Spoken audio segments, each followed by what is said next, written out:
예, 오늘은 다니엘서 2장이 되겠습니다. 다니엘서 2장 1절에서 23절까지 같이 읽고 또 은혜 받도록 하겠습니다. 다니엘서는 선지서이기 때문에 구약성경 뒤쪽에 있습니다. 1232페이지에 있습니다. 1232페이지에 다니엘서 2장 1절에서 23절 말씀 우리 같이 읽고 같이 읽도록 하겠습니다. 다니엘서 2장 1절에서 23절 구약성경 1232페이지 1232페이지 거의 뒤쪽에 있습니다. 뒤쪽에서 찾으면 빠를 겁니다. 우리 다니엘서 2장 1절에서 23절 예, 다 찾았으면 같이 읽겠습니다. 느부갓네살이 다스린 지 2년이 되는 해에 느부갓네살이 꿈을 꾸고 그로 말미암아 마음이 번민하여 잠을 이루지 못한지라 왕이 그의 꿈을 자기에게 알려주도록 박수와 술객과 점쟁이와 갈대아 술사를 부르라 말하며 그들이 들어가서 왕의 앞에 선지라. 왕이 그들에게 이르되 내가 꿈을 꾸고 그 꿈을 알고자 하여 마음이 번민하도다 하니 갈대아 수사들이 아람말로 왕에게 말하되 왕이여 만수무강하옵소서. 왕께서 그 꿈을 종들에게 이루시면 우리가 해석하여 드리겠나이다 하는지라. 왕이 갈대아인들에게 대답하여 이르되 네가 명령을 내려나니 너희가 만일 꿈과 그 해석을 내게 알게 하지 아니하면 너희 몸을 쪼갤 것이며 너희의 집을 거름더미로 만들 것이요 너희가 만일 꿈과 그 해석을 보이면 너희가 선물과 상과 큰 영광을 내게서 얻으리라. 그런즉 꿈과 그 해석을 내게 보이라 하니 그들이 다시 대답하여 이르되 원하거든 왕은 꿈을 종들에게 이루소서. 그리하시면 우리가 해석하여 드리겠나이다 하니 왕이 대답하여 이르되 내가 분명히 아노라. 너희가 나의 명령이 내렸음을 보았으므로 시간을 지연하려 함이로다. 너희가 만일 이 꿈을 내게 알게 하지 아니하면 너희를 처치할 법이 오직 하나이니 이는 너희가 거짓말과 망령된 말을 내 앞에서 꾸며 말하여 때가 변하기를 기다리려 함이라. 이제 그 꿈을 내게 알게 하라. 그리하면 너희가 그 해석도 보일 줄을 내가 알리라 하더라.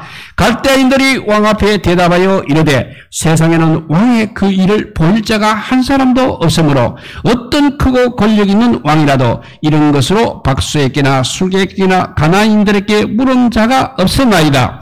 왕께서 물으신 것은 어려운 일이라. 육체와 함께 살지 아니하는 신들 외에는 왕 앞에 그것을 보일 자가 없나이다 한지라.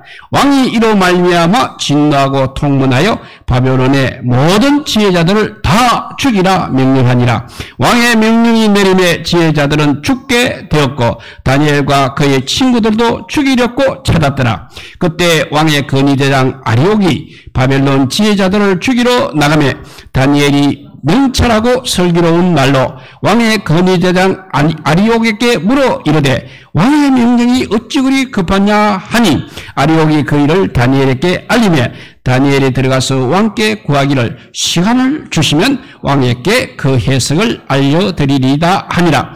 이에 다니엘이 자기 집으로 돌아가서 그 친구 하나냐와 미사엘과 아사랴에게 그 일을 알리고 하늘에 계신 하나님이 이 엄밀한 일에 대하여 불쌍히 여기사 다니엘과 친구들이 바빌론의 다른 지혜자들과 함께 죽임을 당하지 않게 하시기를 그들로 하여금 구하게 하니라.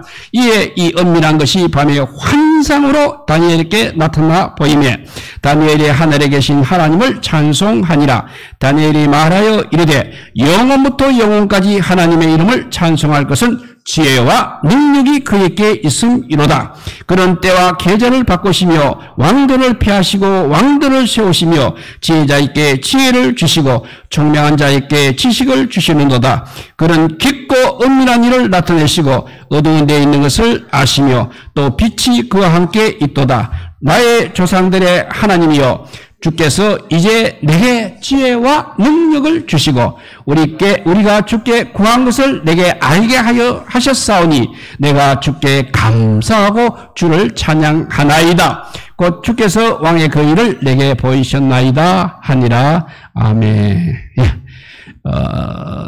이건대로 우리 느부갓네살 왕이 꿈을 꾸고 그 꿈이 무엇인지 그리고 그 해석이 무엇인지를 두 번씩이나 그렇게 그 술사들에게 말하니까 술사들이 자기들은 할 수 없다고 하니까 12절에 가니까 그들을 다 죽이라고 명령하는 이 위기를 만났습니다. 우리들도 살다 보면 이런 응토당토하는 위기를 당할 때가 있을 것입니다.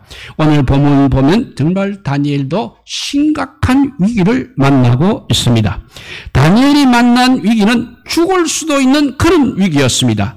13절에 그 말이 있습니다. 왕의 명령이 내림에 지혜자들은 죽게 되었고 다니엘과 그의 친구들도 죽이려고 찾았더라 했습니다.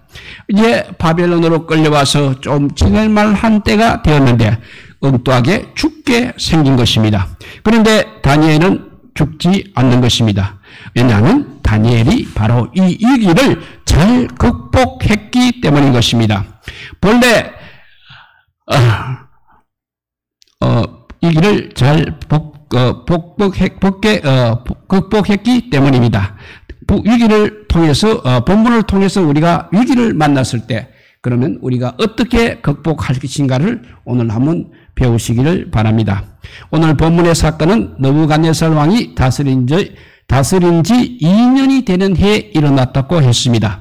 그때는 다니엘이 바벨론으로 끌려온 지 이제 1년 정도 되었을 때입니다. 그에 어떤 일이 있었는가 하면 느부갓네살 왕이 꿈을 꾸었습니다. 그런데 내용이 무엇인지는 몰라도 심상치 않습니다. 그래서 왕이 박수와 술객과 점쟁이와 수사들을 궁으로 불러들여서 꿈에 대한 해석을 드리려고 하는 것입니다. 그 말씀이 4절입니다. 우리가 한번 4절 같이 읽도록 하겠습니다. 갈대아 술사들이 아람말로 왕에게 말하되 왕이여 만수무강하옵소서 왕께서 그 꿈을 종들에게 이루시면 우리가 해석하여 드리겠나이다 하는지라 했습니다. 이렇게 술사들은 바로 별을 보고 점을 치는 점성술사를 말하고 있습니다. 그런데 그들이 어느 나라 말로 왕에게 말을 하고 있는가 하면 바로 아람말로 하고 있다고 했습니다. 아람말은 그야말로 그 당시에 가장 많이 통용되는 말이었습니다. 오늘날로 말하면 영어와 같은 국제어였습니다. 왕 앞에 선 사람들 중에는 외국에서 온 사람들도 많이 있었기 때문에 아마 아람말로 했다고 생각이 됩니다. 그런 사람들이 왕에게 한 말부터 시작하여서 한말 2장 4절부터 시작하여서 다니엘서 7장 28절 다니엘서 끝까지 다니엘서는 바로 이 아람말로 기록이 되어 있습니다. 2장 4절에서 7장 28절까지가 아람말로 독특하게 기록이 되어 있습니다. 그 이유는 이방인들도 그 부분을 이해할 수 있도록 하기 위해서라고 그렇게 생각이 됩니다. 에스라서에도 보면 아람어로 기록된 부분이 있습니다. 4장 8절에서 18절, 7절에서 12절에서 26절 이렇게 에스라서에서도 일부분 아람말로 기록이 되어 있습니다. 그러니까 아람어는 아람 사람들, 즉 유다나라 바로 위에 있는 시리아 사람들의 언어입니다. 그 알파벳이나 문법 체계가 히브리어와 거의 비슷하다고 합니다. 이런 이유에서 바벨론 포로 생활을 마치고 이스라엘로 돌아온 유다 사람들은 아람말을 많이 썼다고 합니다. 그래서 예수님 당시에도 이스라엘 사람들이 주로 이 아람 언어를 썼습니다.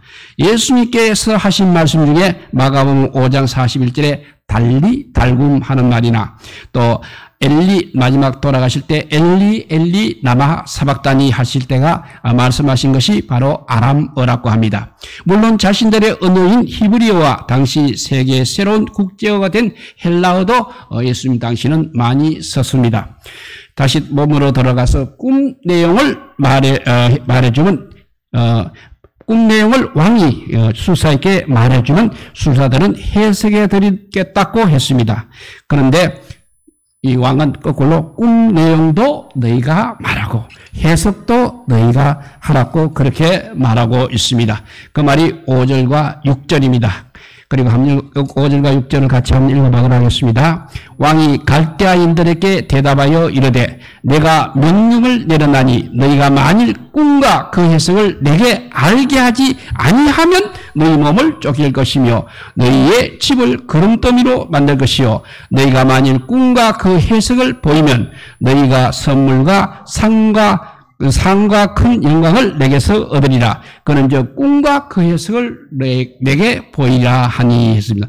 정말 꿈하고 해석까지 두 가지를 다 하라고 말하고 있습니다. 점쟁이들과 수사들 입장에서는 정말 황당했습니다. 그렇지만 제대로 하려면 그렇게 하는 것이 맞을지도 모르겠습니다.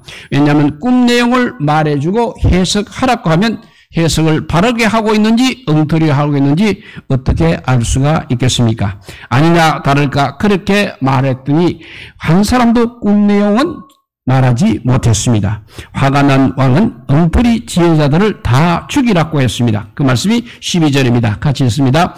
왕이 이로 말미암아 진노하고 통문하여 바벨론의 모든 지혜자들을 다 죽이라고 명령하니라 했습니다.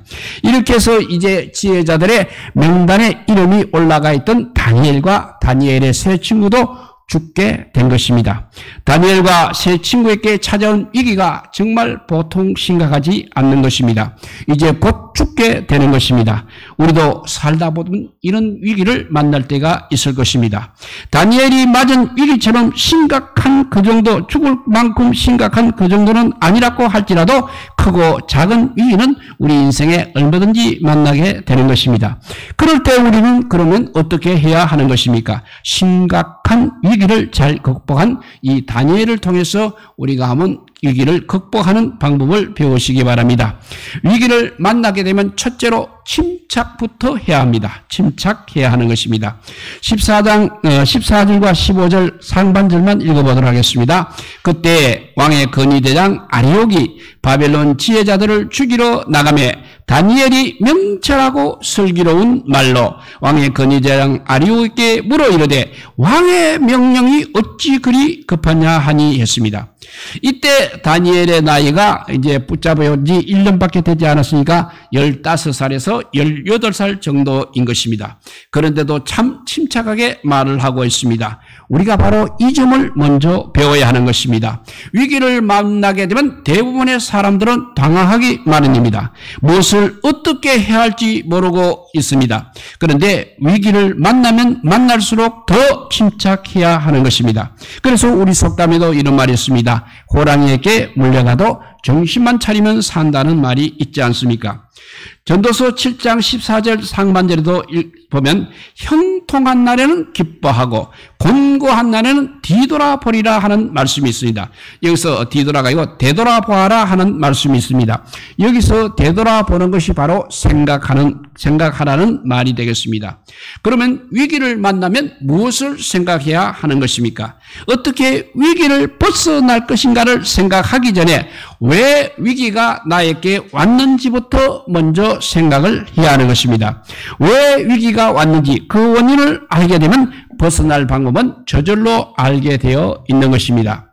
그래서 우리가 위기를 만나면 첫째로 침착하게 생각부터 해야 하는 것입니다. 위기의 원인부터 생각해야 하는 것입니다. 둘째로 위기를 만나게 되면 문제 해결은 하나님께 있음을 믿어야 합니다. 오늘 15절 하반절부터 16절을 또 같이 읽어보겠습니다. 아리옥이 그 일을 다니엘에게 알림해 다니엘이 들어가서 왕께 구하기를 시간을 주시면 왕에게 그 해석을 알려드리리다 하니라 했습니다. 다니엘이 이런 말을 할 수 있었던 이유는 우리 하나님은 살아계시는 하나님이시고 세상의 모든 문제의 답은 우리 하나님께 있다는 것을 다니엘이 굳게 믿었기 때문인 것입니다. 우리도 위기를 만나게 되면 다니엘처럼 먼저 하나님을 바라볼 수 있기를 바랍니다. 왜냐하면 우리 하나님은 전지전능하신 분이십니다. 전지전능하신 하나님께서 우리의 문제를 당연히 해결해 줄 수 있는 것입니다. 그래서 잠언 3장 5절에서 6절 말씀을 보게 되면 너는 마음을 다하여 여호와를 신뢰하고 너의 명철을 의지하지 말라. 너는 범사의 그를 인정하라. 그리하면 너의 길을 지도하시리라 했습니다. 우리 그리스도인들 중에서는 머리로 하나님을 믿는 사람들이 너무나 많이 있다고 합니다. 그래서 실생활에서는 하나님을 그렇게 믿지 않는 사람들이 있는 것입니다. 이런 사람을 신학적으로 실천적 무신론 신앙이라고 합니다. 신앙이 있기는 있는데 이론적으로는 믿어도 머리로는 믿어도 실천할 때는 하나님을 믿지 않는 신앙을 실천적 무신론 신앙이라고 합니다. 하나님을 믿으니까 무신론주의자까지는 가지 않습니다. 그런데 신앙을 행할 때는 무신론이라는 것입니다. 믿음이 있는 사람과 믿음 없는 사람의 차이가 무엇이겠습니까? 믿음 있는 사람은 바로 하나님께서 실제하신다는 것을 실제하시는 분임을 믿는 것입니다. 하지만 믿음이 없는 사람은 그냥 머리로만 믿게 되는 것입니다. 믿음이 있는 사람은 하나님을 의지하여 자기 능력 밖의 일도 도전하게 됩니다.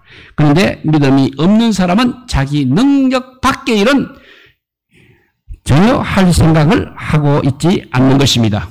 우리는 이렇게 믿음 없는 사람이 되지 말고 믿음 있는 사람이 되시기를 바랍니다. 욥이 고난당한 뒤에 이런 말을 고백했습니다. 욥기 42장 5절에 보면 내가 죽게 대하여 귀로 듣기만 하여사오나 이제는 눈으로 주를 배웠나이다 했습니다. 이 말씀이 무슨 말입니까? 이 말은 바로 과거에는 그냥 아까 말한 것처럼 이론적인 믿음을 가지고 살아왔습니다. 그렇지만 이제는 실제적인 믿음을 가지고 살겠습니다 라는 고백입니다. 그러니까 우리 하나님이 실제 하시는 분이라는 것을 믿는다는 것입니다. 위기를 만나게 되면 이렇게 문제의 해결은 하나님께 있음을 믿어야 하는 것입니다. 세 번째, 우리가 위기를 만나게 되면 하나님께 기도해야 됩니다. 오늘 17절과 18절이 기도하는 장면이 되겠습니다. 같이 읽어보겠습니다. 이에 다니엘이 자기 집으로 돌아가서 그 친구 하나냐와 미사엘과 아사랴에게 그 일을 알리고 하늘에 계신 하나님이 이 은밀한 일에 대하여 불쌍히 여기사 다니엘과 친구들이 바벨론의 다른 지혜자들과 함께 죽임을 당하지 않게 하시기를 그들로 하여금 구하게 하니라 했습니다. 다니엘은 혼자 기도하지 않았습니다. 세 친구가 함께 기도했습니다. 다니엘 혼자만의 문제가 아니라 세 친구의 문제이기도 했기 때문에 그렇습니다. 그리고 항상 기도할 때는 혼자 하는 것보다 친구들과 같이 기도하게 되면 우리 하나님께서 더 잘 들어주실 것을 믿었기 때문에 그렇게 함께 기도했던 것입니다. 이렇게 우리가 위기를 만나게 되면 첫째는 침착하게 생각해야 되고 두 번째는 모든 문제 해결은 하나님께 있음을 믿어야 하고 세 번째는 반드시 기도를 해야 합니다. 기도하면 우리 하나님께서 들어주십니다. 그래서 요한복음 16장 23절 하반절에서 24절에서 예수님은 이렇게 말씀하고 있습니다. 내가 진실로 진실로 너희에게 이르노니 너희가 무엇이든지 아버지께 구하는 것을 내 이름으로 주시리라. 지금까지는 너희가 내 이름으로 아무것도 구하지 아니하였으나 구하라 그리하면 받으리니 너희 기쁨이 충만하리라 했습니다. 그리고 또 마태복음 7장 7절에서 11절 우리가 잘 아는 말씀입니다. 읽어보면 구하라 그리하면 너희에게 주실 것이요 찾아라 그리하면 찾아낼 것이요 문을 두드리라 그리하면 너희에게 열릴 것이니 구하는 이마다 받을 것이요 찾는 이는 찾아낼 것이요 두드리는 이에게는 열릴 것이니라. 너희 중에 누가 아들이 떡을 달라 하는데 돌을 주며 생선을 달라 하는데 뱀을 줄 사람이 있겠느냐 했습니다. 그리고 구약성경 에레미야 33장 3절은 이렇게 말씀하고 있습니다. 너는 나에게 부르짖어라. 내가 너에게 응답하겠고 너가 알지 못하는 크고 비밀한 일을 너에게 보이리라 했습니다. 이렇게 위기를 만날 때마다 우리는 기도해야 하는 것입니다. 그렇게 기도하면 하나님께서 들어주시는 것입니다. 다니엘과 친구들이 기도했습니다. 그랬더니 하나님께서 들어주셨습니다. 그 말씀이 9절에 나와 있습니다. 19절에 나와 있습니다. 19절을 같이 읽어봅니다. 이에 이 은밀한 것이 밤에 환상으로 다니엘에게 나타나 보이며 다니엘이 하늘에 계신 하나님을 찬송하니라 했습니다. 기도가 바로 이런 것입니다. 기도하면 하나님께서 들어주십니다. 다니엘은 그래서 기도를 들어주신 하나님을 찬송했습니다. 다니엘이 하나님을 찬송한 내용은 20절에서 23절에 기록되어 있습니다. 그 가운데 20절을 먼저 읽어보면 다니엘이 말하여 이르되 영원부터 영원까지 하나님의 이름을 찬송할 것은 지혜와 능력이 그에게 있음이로다 했습니다. 그러니까 다니엘이 찬송한 하나님은 바로 지혜와 능력의 하나님이십니다. 하나님께서는 지혜와 능력에 있어서 정말 한이 없으신 분이십니다. 그래서 우리 하나님은 전지전능하신 분이라고 말씀하고 있는 것입니다. 그리고 이어서 21절에 보면 그는 때와 계절을 바꾸시며 왕들을 폐하시고 왕들을 세우시며 지혜자들에게 지혜를 주시고 총명한 자에게 지혜를 주시는 도다 했습니다. 때와 계절을 바꾸신다는 말은 바로 하나님께서 이 자연을 다스리는 분이라는 말인 것입니다. 그리고 왕들을 폐하기도 하고 세우기도 하신다는 말은 인간사의 모든 일을 지배하고 주관하신다는 말이 되겠습니다.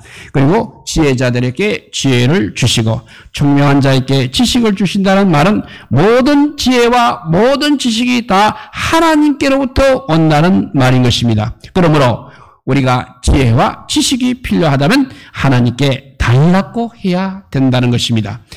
왜냐하면 지혜와 지식의 시작은 바로 우리가 하나님을 경외하는 것에서 시작이 되기 때문인 것입니다. 그래서 잠언에 그 말씀이 있습니다. 잠언 9장 10절에 보면 여호와를 경외하는 것이 지혜의 근본이라 했습니다. 그리고 잠언 1장 7절에는 여호와를 경외하는 것이 지식의 근본이라고 했습니다. 그래서 지혜와 지식의 시작은 여호와를 경외하는 것부터 경외하는 것이라고 말씀하고 있는 것입니다. 그리고 또 22절의 찬송을 보면 그는 깊고 은밀한 일을 나타내시고 어두운 데에 있는 것을 아시며 또 빛이 그와 함께 있도다 했습니다.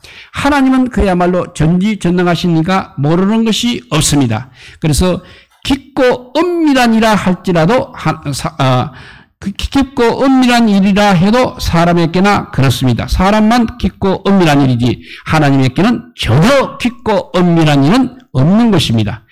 왜냐하면 우리 하나님은 모든 것을 알고 계시기 때문입니다.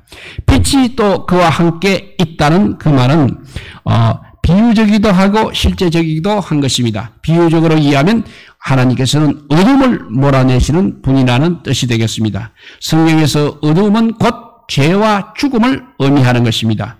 또 실제적인 말씀으로 이해하게 되면 하나님은 빛이 있는 곳에 계시는 분이라는 뜻이 되겠습니다. 하나님은 빛이 있는 곳에 계시는 분이라, 그리고 하나님은 어둠을 몰아내시는 분이라는 뜻이 바로 하나님이 빛이 그와 함께 있도다 하는 말의 해석이 되겠습니다. 그래서 디모데전서 6장 6절 상반절에 보게 되면 하나님은 가까이 가지 못할 빛에 거하신다고 했습니다. 왜냐하면 하나님 보좌가 있는 천국이 바로 밝은 곳, 빛이 있는 곳이기 때문입니다. 그리고 23절에는 이렇게 찬양합니다. 나의 조상들의 하나님이여, 주께서 이제 나에게 지혜와 능력을 주시고 우리가 주께 구한 것을 나에게 알게 하셨사오니 내가 주께 감사하고 주를 찬양하나이다. 곧 주께서 왕의 그 일을 나에게 보이셨나이다 하니라 했습니다. 다니엘은 이렇게 다시 한번 하나님의 그 지혜와 그 능력을 언급하고 있습니다. 그리고 하나님께 감사하고 하나님께 찬양하는 것으로 마무리하고 있습니다. 다니엘은 지금 한시가 급한 상황입니다. 그런데도 먼저 하나님께 감사했습니다. 그리고 하나님을 찬양하는 것을 잊지 않았습니다. 우리 사람들은 다급할 때는 하나님을 찾습니다. 그러다가도 하나님이 도와주셔서 문제가 해결되게 되면 하나님을 잊어버리는 것입니다. 그런데 그런 사람이 되면 안 되는 것입니다. 누가복음 17장에 그 예가 있습니다. 예수님께 고침을 받은 10명의 나병 환자 이야기가 기록되어 있습니다. 고침을 받은 10명 중에서 감사하기 위해서 예수님을 다시 찾아온 사람은 한 사람뿐이었습니다. 그 한 사람에게 예수님은 9은 어디 있느냐고 물으셨습니다. 9명도 마찬가지로 예수님께 나와 감사하기를 예수님께서는 바라셨던 것입니다. 그러면 우리는 어느 쪽에 해당되는 사람입니까? 감사할 줄 아는 한 명의 쪽입니까? 아니면 감사할 줄 모르는 9명의 쪽에 속합니까? 다니엘처럼 하나님께 감사할 줄 아는 사람이 되어야 하겠습니다. 이제 말씀을 정리하면 살다 보면 위기를 만날 때가 있습니다. 위기를 만나면 먼저 침착해야 합니다. 그리고 문제 해결은 우리 하나님께 있음을 믿어야 하는 것입니다. 그러면 하나님께 기도해야 답이 나오는 것입니다. 위기 가운데 지금 있는 분이 계십니까? 다니엘처럼 하시기 바라고 위기를 만날 때마다 그렇게 다니엘처럼 하시기 바랍니다. 그러면 우리 하나님께서 구하는 자에게는 들어주신다고 했습니다. 반드시 도와주실 것입니다. 하나님께서 도와주셔서 문제가 해결되는 다니엘이 했던 것처럼 하나님께 감사하고 하나님께 찬양하는 것도 잊지 마시기 바랍니다. 우리 모두 이 위기의 시대에 하나님을 바라보는 삶이 되게 하여 주시고 더 열심히 주님 앞에 나와서 정말 기도하는 가운데 그 문제를 해결해 나가시는 우리 모두가 되시기를 주님의 이름으로 축복드립니다. 네, 기도하겠습니다. 사랑의 하나님 감사합니다. 온 세계가 위기에 들어가 있습니다. 그런데 이 위기를 돌파하는 방법, 바이러스를 극복하는 방법이 모두들 만나지 않고 비대면으로 해야 이길 수 있다는 그런 엉뚱한 법이 우리를 지배하고 있습니다. 그런 가운데서도 우리가 그래도 남아서 예배하게 하여 주시니 주여 감사합니다. 이 위기를 아버지 극복할 수 있는 분은 오직 하나님 아버지 한 분뿐인 것을 우리가 깨닫게 하여 주시옵소서. 그래서 이 위기를 만나서 우리가 그 문제 해결이 하나님께 있는 것을 오늘 다니엘서를 통해서 또 깨닫게 하여 주시니 감사합니다. 그래서 아버지 우리의 기도가 끊이지 않을 때 정말 하나님께서 마음을 움직이셔서 우리를 불쌍히 보셔서 이 위기에서 탈출할 수 있도록 바이러스를 진멸시킬 줄 믿습니다. 우리가 기도할 때마다 하나님께 구하여서 세계에서 가장 빨리 이 바이러스를 퇴치하는 나라가 되게 하여 주시고 그러려면 가장 많이 하나님 앞에 기도하는 백성이 되게 하여 주시옵소서. 하나님을 의지하는 의뢰하는 아버지요 그리고 신뢰하는 하나님의 백성이 일어나게 하여 주시기를 주여 간절히 비옵나이다. 그리고 다니엘처럼 이렇게 회복이 문제가 해결되면 다니엘이 했던 것처럼 하나님께 감사의 기도도 넘치게 하여 주시옵소서. 그리고 하나님을 찬양하는 그것도 잊지 않는 우리 모두가 되어서 정말 하나님께서 살아계시는 분, 하나님은 그냥 이론적으로 계시는 분이 아니라 실제 하시는 분이라는 것을 증거할 수 있는 좋은 기회가 되게 하여 주시기를 간절히 빌고 원하올 때 우리 구주 예수 그리스도 이름으로 기도드리옵나이다. 아멘.